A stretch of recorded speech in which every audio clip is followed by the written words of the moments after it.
our quick video tutorial on the Scribe Drone, what you see here. It's a beginner drone.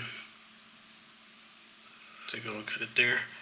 It works okay if you're just starting out, if you want something fun to play with. But I'm not going to show you how to put it together or anything like that. But I do want to show you something I needed help with and I couldn't find it anywhere.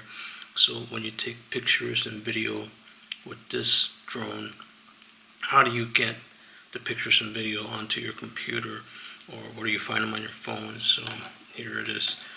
What you're going to need to do if you got Android, you want to go to your files. You're going to go to My Files, right? So My Files, right? You're going to click on that.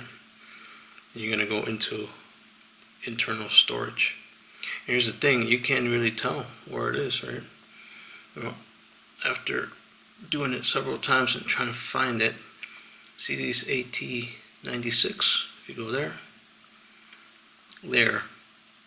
are your images and video. Now, I don't have video now, but here are the images that I took with the drone. So not the best, and you can view them if you want to here. Let's take a look. Okay, so there's one of the images, and that's how you get to the files from the drone. Very weird. Like you'd think you would go to the app, but it's not the app.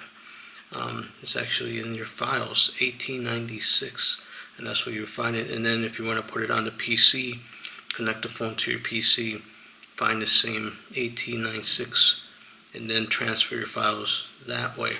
Now, very difficult at first because I didn't know where to look.